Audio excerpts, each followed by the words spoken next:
बोलिए श्री कृष्ण भगवान की जय।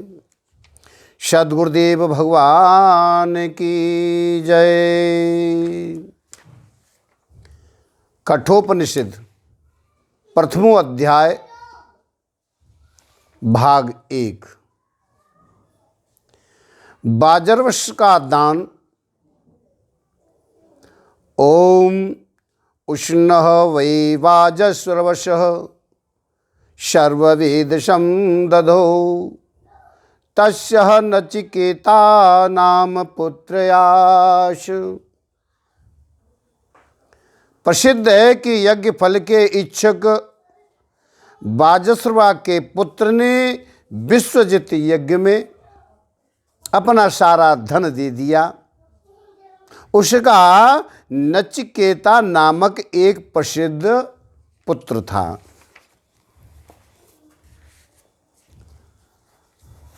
जिस समय दक्षिणा स्वरूप यानी गौएं ले जाई जा रही थी, तो उसमें यद्यपि अभी वह कुमार ही था, श्रद्धा अस्तक्य बुद्धि यानी बुद्धि का आवेश हुआ और वह सोचने लगा।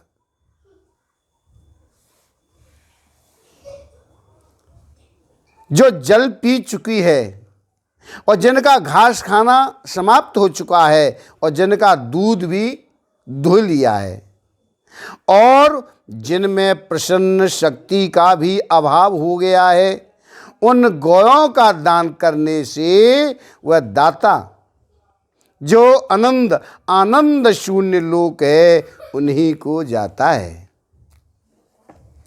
यहाँ पिता और पुत्र का संवाद। तब वह अपने पिता से कहने लगा कि हे तात, आप मुझे किसको देंगे? और इसी प्रकार उसने दोबारा तिवारा भी कहा। तब पिता ने उससे मैं तुझे सूर्य के पुत्र और मृत्यु को दूंगा, ऐसे कहा। मैं बहुत से शिष्य या पुत्रों में तो प्रथम मुख्य वृत्ति से चलता हूं और बहुतों में मध्यम वृत्ति से जाता हूं। यम का ऐसा क्या कार्य है जिसे पिता आज मेरे द्वारा सिद्ध करेंगे? जिस प्रकार पूर्व पुरुष व्यवहार करते थे उसका विचार कीजिए, तथा जैसे वर्तमान कालीन अन्य लोग प्रवृत्त होते हैं उसे भी देखिए। मनुष्य खेती की तरह पकता है और वृद्ध होकर के मर जाता है और खेती की भांति फिर उत्पन्न हो जाता है।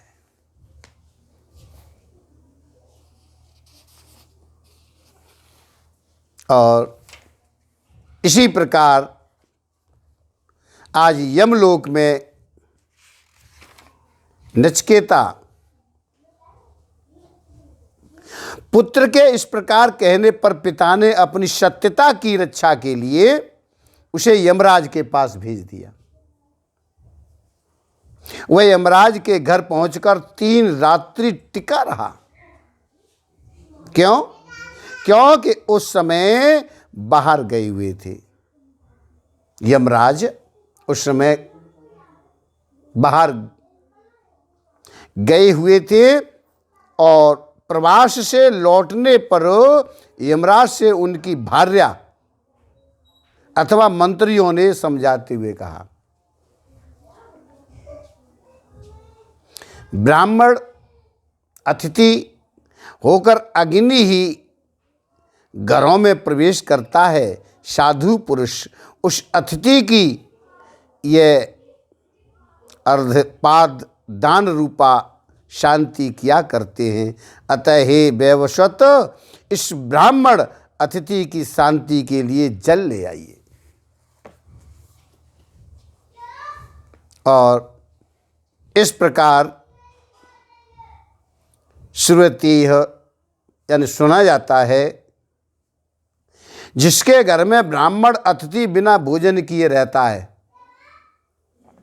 उस मंदबुद्धि पुरुष की ज्ञात और अज्ञात वस्तुओं की प्राप्ति की इच्छाएं, उनके संयोग से प्राप्त होने वाले फल, प्रियवाणी से होने वाले फल, यागाद इष्ट एवं उद्धानादि पूर्त कर्मों के फल तथा समस्त पुत्र और पशु आदि को वह नष्ट कर देता है।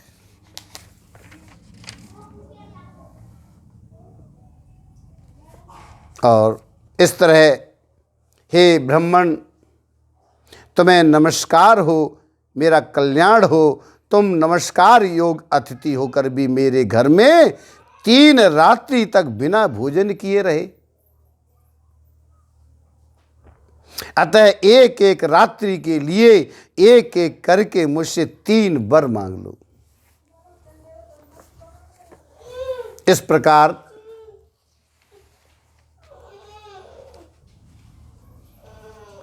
नचिकेता स्वाह यदि दित्स वरान, यानी नचिकेता ने कहा यदि आप वर देना चाहते हो तो प्रथम वर में कह रहे हैं, हे मृत्यो, जिससे मेरे पिता बाजस्रवश मेरे प्रति शांत संकल्प प्रसन्नचित्त और क्रोध रहित हों तथा आपके भेजने पर मुझे पहचान कर बातचीत करें। यह मैं आपके दिए हुए 3 वरों में से पहला वर मांगता हूं। आपके भेजने पर मुझे पहचान ले और मुझसे बातचीत करें।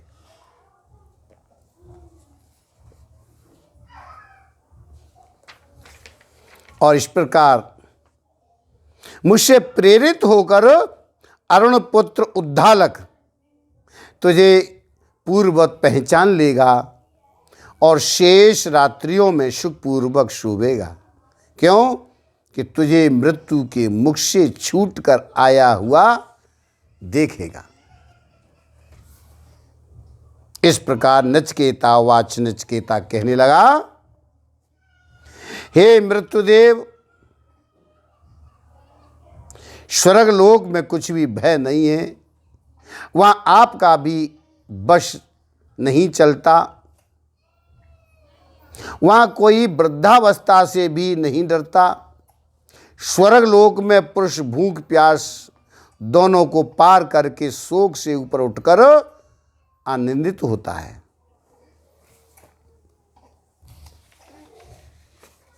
और आगे हे मृत्यु,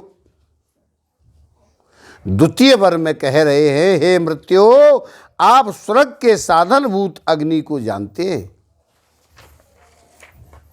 सो मुझ श्रद्धालु के प्रति उसका वर्णन कीजिए, जिसके द्वारा स्वर्ग को प्राप्त हुए पुरुष अमृत तत्व को प्राप्त करते हैं। और दूसरे वर से मैं यही मांगता हूं,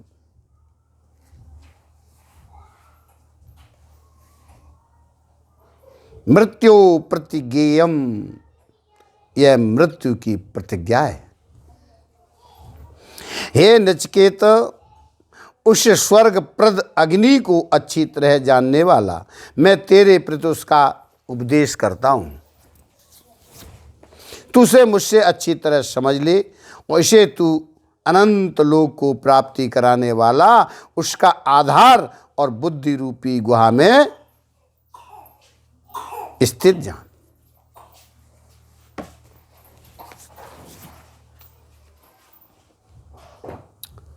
इदम श्रुत वचनम, यह श्रुति का वचन है। तब यमराज ने लोकों के आदि कारणभूत उस अग्नि का तथा उसके चयन करने में जैसी और जितनी ईंटें होती हैं एवं जिस प्रकार उसका चयन किया जाता है, उन सब का नचिकेता के प्रति वर्णन कर दिया। और उस नचिकेता ने भी जैसा उससे कहा गया था वह सब सुना दिया। और इससे प्रसन्न होकर मृत्यु फिर कहने लगा,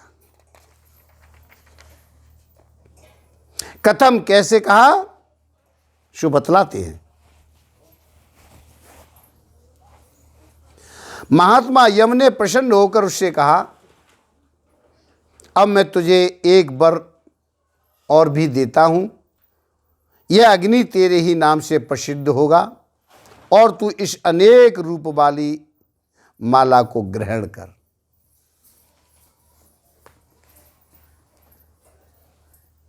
और यमराज फिर भी कर्म की स्तुति ही करते हैं। आगे नचिकेतन अग्नि का 3 बार चयन करने वाला मनुष्य, माता, पिता और आचार्य, इन तीनों से संबंध को प्राप्त होकर जन्म और मृत्यु को पार कर जाता है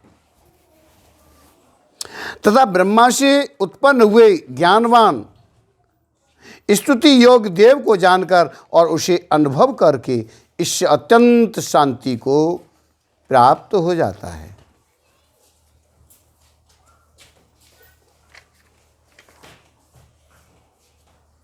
और आगे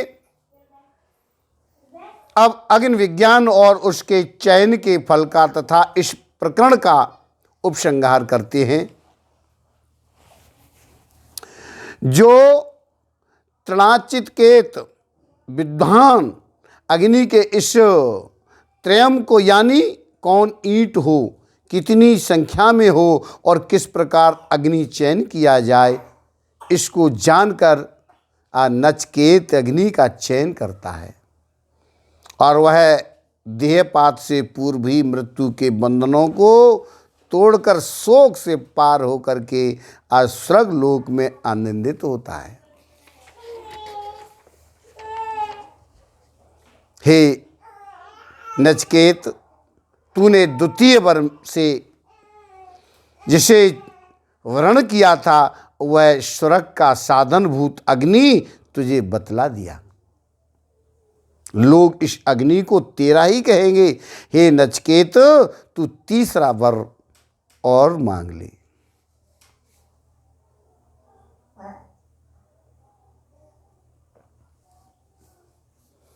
इस प्रकार तृतीय वर में मरे हुए मनुष्य के विषय में जो ये संदेह है कि कोई तो कहते हैं रहता है और कोई कहते हैं नहीं रहता, आपसे शिक्षित हुआ मैं इसे जान सकूं।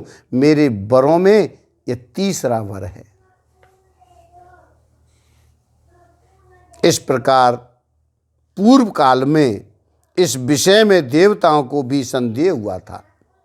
क्यों? क्योंकि यह सूक्ष्म धर्म सुगमता से जानने योग्य नहीं है।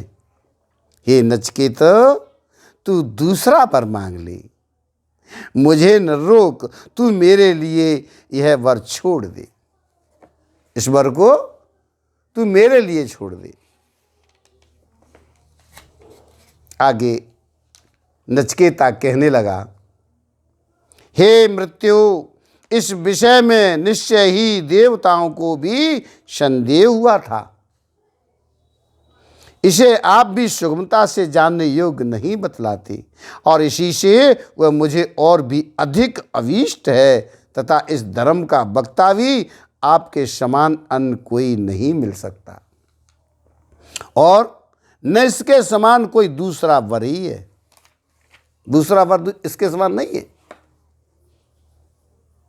आज इस प्रकार यमराज का प्रलोभन दे रहे हैं। हे नचिकेत, तू 100 वर्ष की आयु वाले बेटे पोते, बहुत से पशु, हाथी, स्वर्ण और घोड़े मांग ले। विशाल भूमंडल भी मांग ले तथा स्वयं भी जितने वर्ष इच्छा हो जीवित रहे। कुछ भी मांग ले। प्रलोभन दे रहे हैं। आगे जिनको 100 वर्ष की आयु हो ऐसे शतायु पुत्र और पौत्र मांग ले।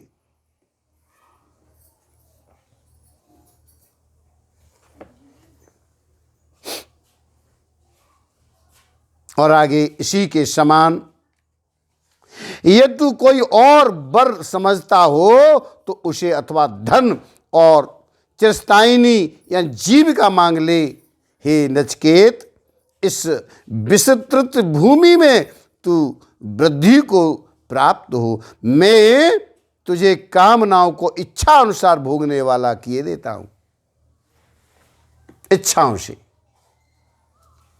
कामने वाला, भोगने वाला किए देता हूं, क्योंकि मैं सत्य संकल्प देवता हूं। इस प्रकार मनुष्य लोक में जो जो भोग दुर्लभ हैं, उन सब भोगों को तू स्वच्छता पूर्वक मांग ले। यहां रथ और बाजों के सहित ये रमणियां हैं, ऐसी स्त्रियां मनुष्यों को प्राप्त होने योग्य नहीं होती। मेरे द्वारा दी हुई इन कामिनियों में से तू अपनी सेवा करा। परंतु हे नचिकेत, तू मरण संबंधी प्रश्न मत पूछ, ये तू मेरे लिए छोड़ दे, और इनमें से जिसको तुझे इच्छा हो तू वह मांग ले।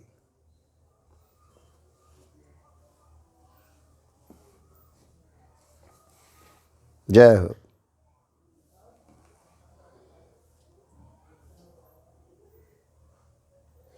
मरण संबंधी प्रश्न मत पूछ, तुझे ऐसा प्रश्न करना उचित नहीं है।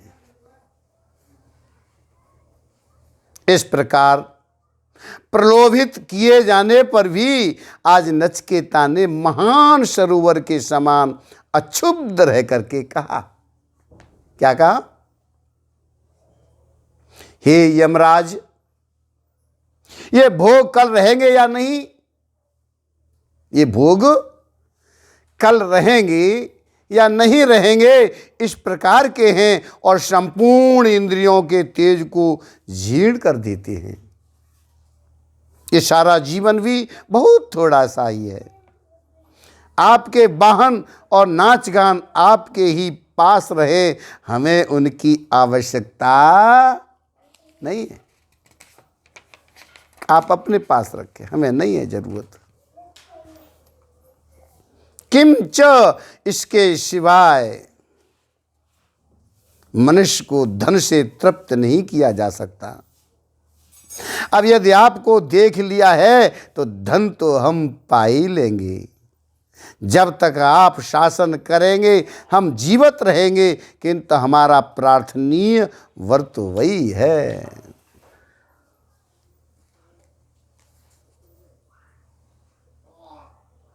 ये तस्वच्छ क्यों? क्योंकि कभी जराग्रस्त न होने वाले, अमरों के समीप पहुंचकर नीचे पृथ्वी पर रहने वाला कौन जराग्रस्त विवेकी मनुष्य होगा, जो केवल शारीरिक वर्ण के राग से प्राप्त होने वाले स्त्री संभोग आदि सुखों को अस्थिर रूप में देखता हुआ भी अति दीर्घ जीवन में सुख मानेगा।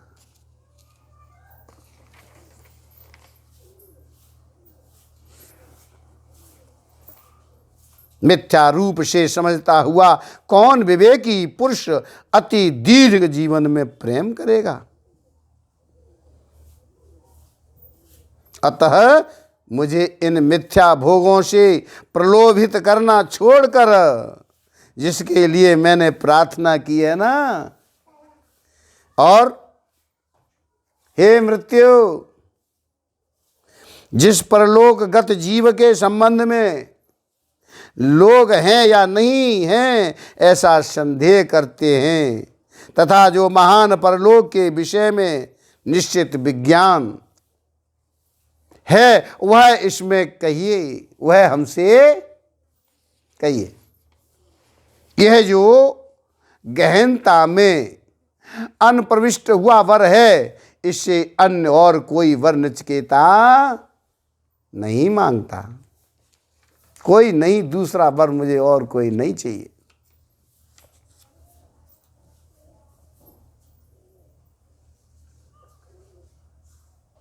उस वर्षे अन्य अविवेकी पुरुषों द्वारा प्रार्थनीय कोई और अनित्य वस्तु विषयक वर नचिकेता मन से भी नहीं मांगता। यह श्रुति का वचन है।